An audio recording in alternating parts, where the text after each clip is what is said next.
Hello guys, good evening sa atin lahat. At ngayon po ay mag-unboxing tayo ng gamit sa kitchen. Ito ay galing sa Temo. At ang nag-deliver dito ay GMT. Ayan guys, ngayon ay bubuksan na natin. Andito tayo ngayon sa kusina. At dito tayo mag-unbox. Ayan. Ang matalim itong aming gunting sa kusina. Ito kasi guys ay gunting ng isda. So ayan. At ating ilalabas yung ating binili sa Temo. Ayan guys, ito ay isang karton. Ito isang set na UP pa yung karton niya. Hindi ko alam kung anong nangyari. Hindi ko alam kung may damage dyan or ano. Malalaman natin pag binuksan natin yan guys. At syempre, yung iba naman ay andito. Yung iba naman guys ay ito. Yan. Bali ito lahat yung delivery. So ayan guys, itutuloy na natin yung ating pag-unboxing ng ating mga item na dumating. Ito naman guys ay hindi ko alam kung ano ito. Yung ganito guys, ito. Ito ay maraming paggagamitan nito guys. Ito ay parang peeler. Ganyan siya. Ayan. Ganyan ito. So, ang next natin ito, pero wag na natin i-open guys kasi ito ay knife. Nakakatakot yung talim niya guys. Ito guys ay binili ko dahil sa gusto kong matuto sa curving, cutting. Gusto kong matuto guys. So, ito naman, ito sa mga style naman ito. Sa mga pang-style natin ng ating gagawin. Ayan, marami siyang style. Ayan. Iba-iba, may pa-heart, may pa-circle. Ayan, star. Marami siyang design guys. Yung ating binili na, hindi ko alam kung anong pangalan nito guys. I-comment na lang. So, ayan. Ito naman ay, ano ba ito? Peeler. Hindi. Ito yung sa pang design. For example, gusto mong gumawa ng flower. Ayan. Ayan guys.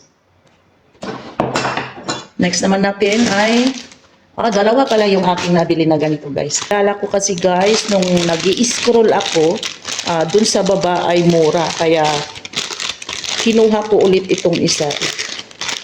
Ako kasi guys, pag nag-order ako at meron ako nakitang mura, galanti akong kumuha. Kahit hindi mura kung gusto ko talaga.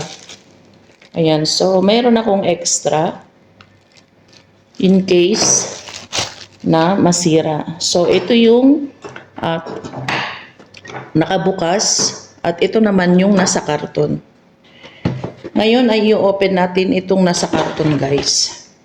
Ito ay knife. Isang set na knife. Ito.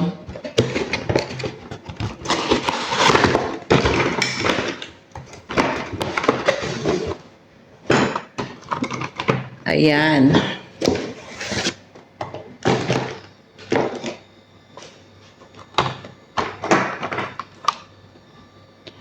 Gusto ko kasing matuto sa curving. Sana matutunan ko. At may mga pinsan kasi akong magagaling talaga. Meron pa akong gustong bilhin yung ganito rin. Pero sa mga naman yun sa wood. Kasi may mga uncle ako mga furniture. Ganyan. Gusto kong matutong mag-ukit. So, ito guys ay isang set naman ito. Parehas lang dito sa maliit na kinuha ko. Kaso ito kasi guys ay ilang piraso lang. 7 pieces. At ito naman ay 29 pieces siya. Ayan. Marami siyang style. Kaya lang matutulis. At nakakatakot gamitin kung minsan. At syempre tayo ay hindi pa naman expert sa mga curving. Syempre mag-iingat tayo guys.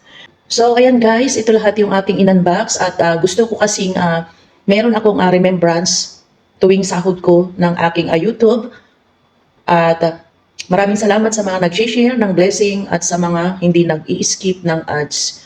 At kung hindi po dahil sa inyo, ay hindi ko po mabibili yung mga gusto kong bilhin katulad po nito. Gusto ko lahat ng sahod ng YouTube ay meron akong remembrance guys. Kaya tuwing sahod ko ng YouTube ay meron akong binibili. Maliit man o malaki yung item, ginagawan ko ng paraan, pero hindi naman po lahat ng sahod ko sa YouTube ay ibibili ko. Meron akong 15% na iniiwan para ibigay sa church, share ko sa church. Yun. Tapos yung iba, kung magkano po yung natira, yun po yung iba-budget ko na bibilhin ko. Katulad po nito. So ito lahat guys ay inabot siya ng 175 riyal Qatar. Yan lahat. Kaya maraming salamat po sa inyong lahat na nanonood sa mga videos ko. Sa mga hindi pa po nakapag-subscribe sa aking YouTube channel, huwag pong kalimutan pindutin ang bell button at pa-bell all. Pa-like and share po sa inyong mga friends, sa inyong mga community, ang ating video. So ayan guys, maraming salamat sa inyong lahat. Bye bye guys. God bless.